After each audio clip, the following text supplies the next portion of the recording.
Ah, magnificent.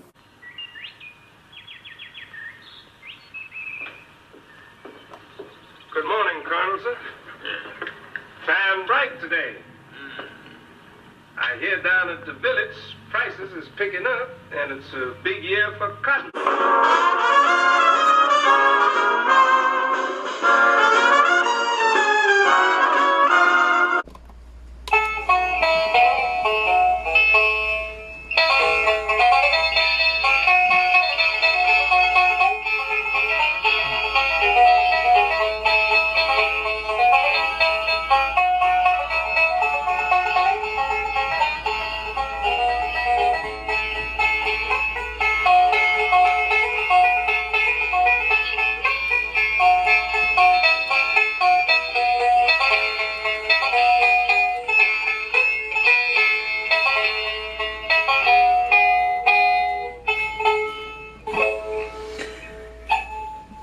Well, this is Colonel Braxton Beauregard Burlique the Fifth, adventurer, treasure hunter, swashbuckler extraordinaire, at your service, madam.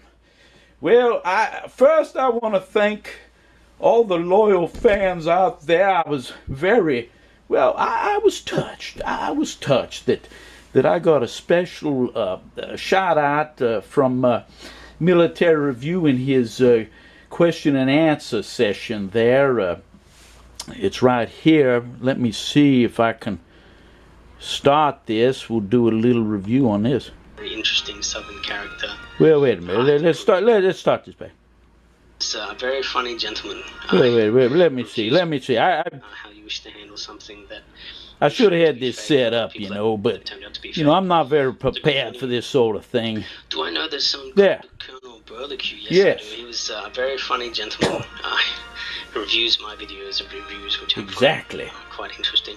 I noticed he hasn't posted in a little while, guys. You know, go give him. I was busy. He's a very interesting Southern character. I think it would be great to see him back posting videos. So, Colonel, if you watch this video, if you review this video, please feel free to come back and post videos. I know some of us really enjoy them. And I appreciate that, son. I mean, and who knows? You know, I've been asked, is he my son? And you know, I would say more than likely not. Although theoretically it's possible. He did say that he was originally from the old country of Great Britain.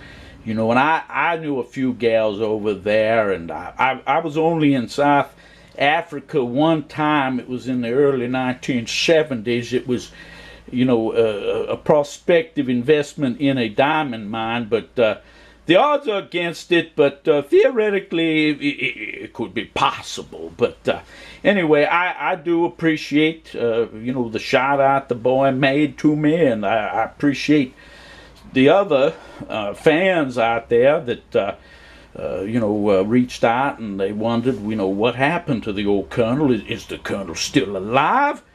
Well, I can tell you, yes, I'm still alive and kicking and still drinking and carousing and enjoying myself. Cigars, liquor, women, the whole schmear. But anyway, I'm going to try to do a regular schedule of videos, and I think the first video I'm going to do is actually not going to be a review. It's going to be, I'm going to address the topic of the 1936 Olympic Hitler Youth knives. There's been a controversy over that. And here I'm going to bring this up. This is what Military Review said in his video. Hello, my here. friends. Yes, welcome to episode 9. That's his episode 9. That came out actually July of last year. But he had, let me get this up here. See if I got it here. Hang on, bear with me. This is, as you can tell, a very low budget show.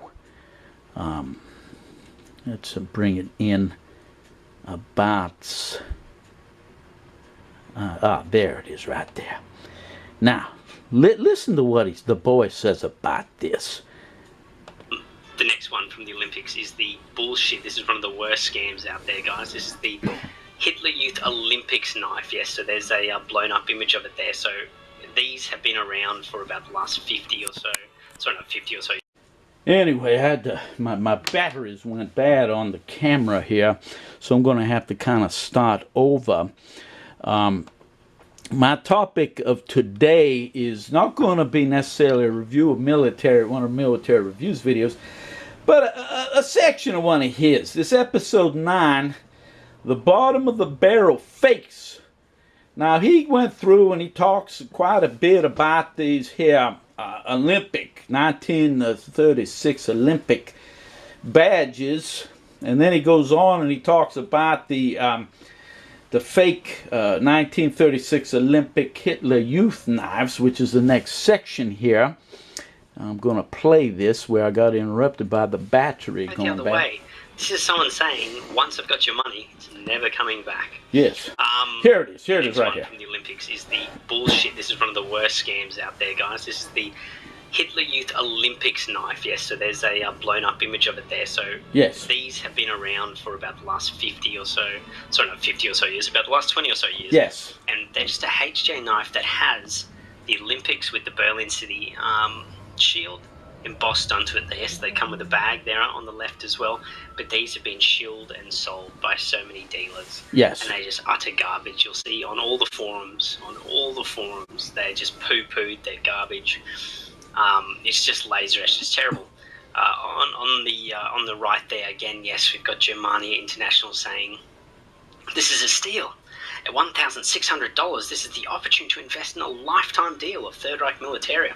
We are now down to 1 or 2 of these, and we sent them out at our best conditions. This is a very probable, a one-time opportunity to acquire this piece. This is just absolute garbage.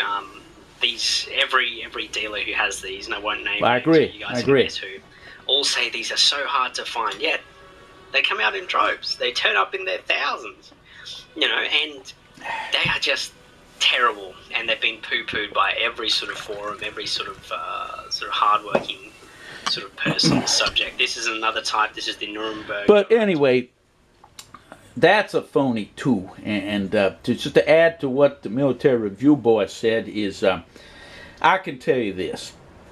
I've been going to Militaria shows, local ones since the 1970s, and the Max show, the SOS show starting in the 1980s, and I've seen numerous auctions and local estate sales, and I've looked at a lot of different avenues to add to my collection, and I concur with the Military Review boy. I think they're as phony as a $3 bill, which he said on a lot of these pieces. But what's interesting is this, I think his program is gaining such notoriety, even the famed Thomas Whitman is no longer ignoring what the boy is saying in these different things. And I was watching, and I love, and don't get me wrong, I really enjoy Whitman's videos he puts out, especially his Down in the Cellar videos. They're very entertaining.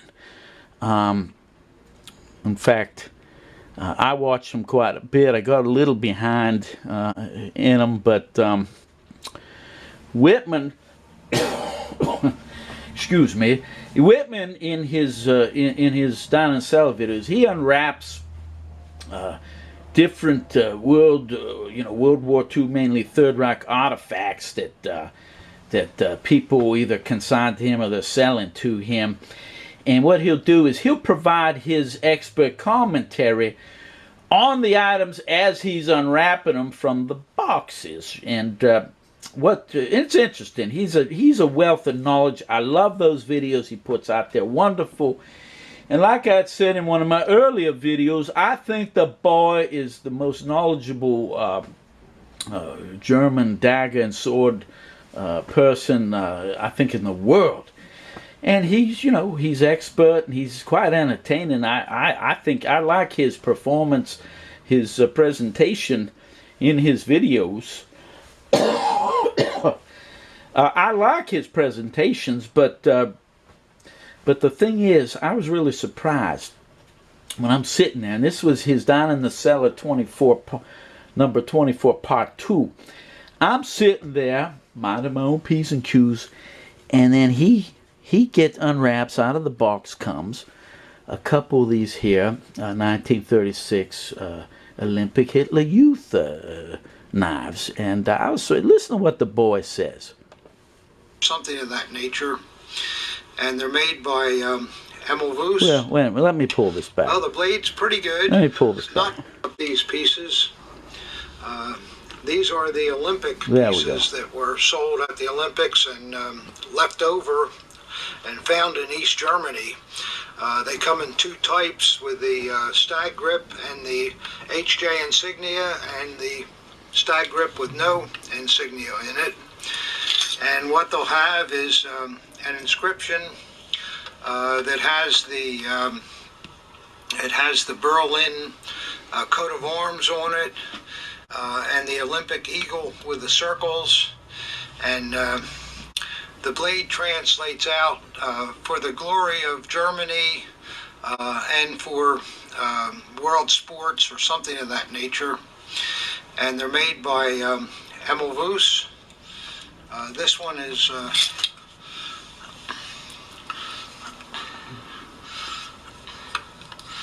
the next one. You'll probably be able to see the details better there, with the Berlin and the slogan and the Olympic rings. And then on the reverse is the Emilvoos. It's got a little gilt in the back, and you know, I get people say, "Oh, they never existed. Those things are fakes." Well, I beg to differ. I have a copy of a letter written by Tom Johnson in 1998, I believe it is, stating where he was at a show in Germany after the wall came down, and a man came in with a big box. The bottom of the box had been wet, and it was full of these pieces. And as you went down the box, the ones at the top were in mint, and as you got further down, they weren't so mint, then they weren't so good at all, and then at the bottom, they were all rusted. These are absolutely legitimate things, and I feel bad about these naysayers that are always trying to wreck something for us collectors when we have something good. So you can buy these without any worry, and I don't hesitate to guarantee their authenticity. Okay. And this bizarre let me turn this ad off here. Bed tonight to reverse Listen type to this. 2 Look at diabetes. this. These damn ads. Some guy getting himself a... all right, let me take a break. Yeah, you take a break there, Tom. With all your ads here for some sort of gastrointestinal, remedy. But anyway, getting back to what Whitman said, is he's basing that the authenticity of these 1936 Olympic Hitler Youth knives upon a letter that Lieutenant Colonel Thomas Johnson, that he was at a show in Germany in the 1990s after the wall came down, and some guy walks in with a box. Well, it must have been a hell of a big box, because these knives are everywhere. They're everywhere. I mean, they're everywhere. And the thing is this. And Whitman, this is what I would say to you. And I have the greatest respect for you, and I'm a fan of yours. But I will say this. You, by your own admission, said you've been collecting these daggers since 1966. And you mean to tell me, up until the time after the 1990s, okay, and I got to tell you something. I was at these shows and all these places. You mean to tell me you never ran across one of these knives that some GI didn't, bring one back, that it all came from a box that some guy from East Germany brought in the 1990s? I mean, that's ridiculous. I mean, if you're going to base authenticity on, okay, well, at least I saw them in the 70s or 80s, and even that doesn't prove they're real. What you really need is real providence. Example, you know, I'm sure Whitman has tons of these. You don't mind? I'm going to take a little drink here, son. It's been a long day, and the old colonel's been working, you know, and I'm like not the capper here is the here video. But getting back to Whitman, I'm sure he, like myself, he has a whole library of reference materials, which would include original catalogs, sword catalogs from the era, period photographs, and I'm sure if these knives existed, I don't know about him. Maybe I could go through the books, but I don't remember ever reading about these things, and frankly, I hadn't heard of them until, frankly, the last few years. So, Whitman, I'd say this. You mean to tell me all those years you never ran across even one of those knives, and you're saying, well, they're real because Johnson wrote a letter in 1998 saying he was at a show and some guy had a box which he could have left, a box that he could have left in his basement, his damp basement, for a couple weeks to kind of age it. Probably the same way that Walter Kunstler ages some of his items. And you're telling me that that's real?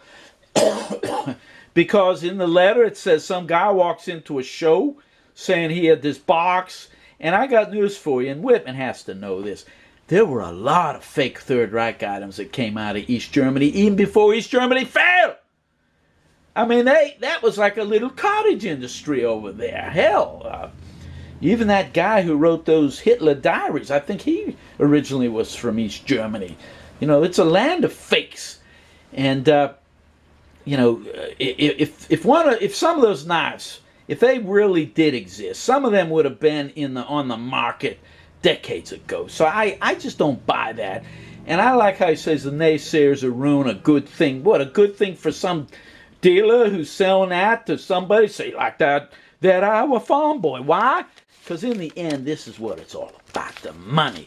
And you know what? I hate to say this, and some people will be upset, but you know, in the end, we got to look at the end. Well, why would Whitman say such a thing? Well, could it be he's selling these items? And you know, you got to remember, he was selling that fake toilet paper, and I think to this day he's still not. He was saying it's real. So as much as I think Whitman's an expert, I have to say, and I'm sure there's people going to be upset, but you know what, frankly, I don't give a god diddly damn.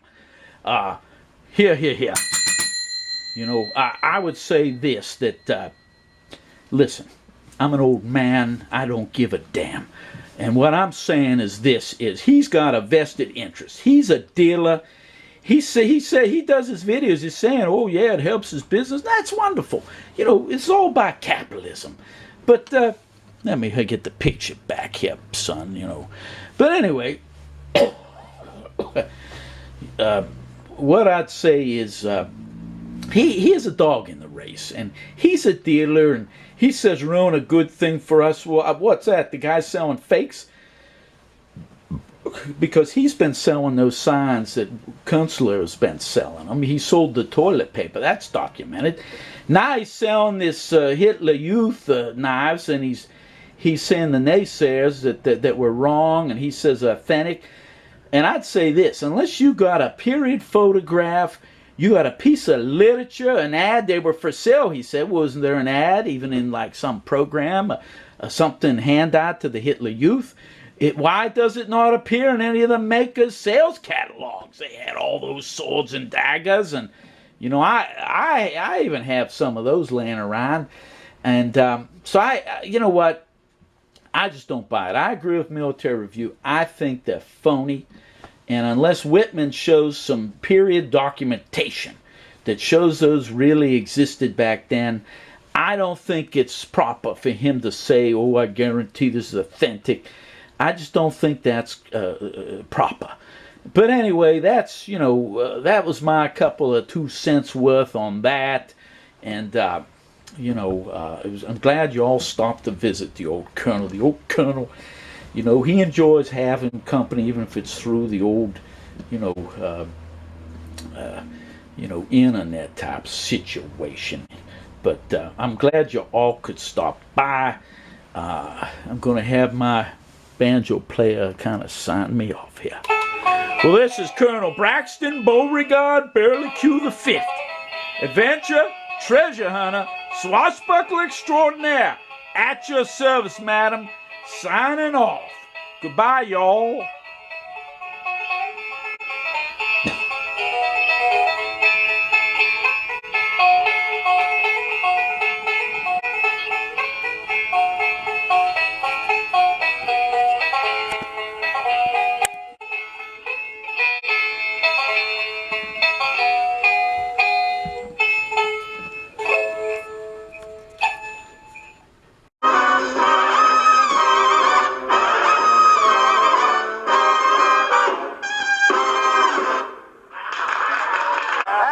Knock it off, you clowns!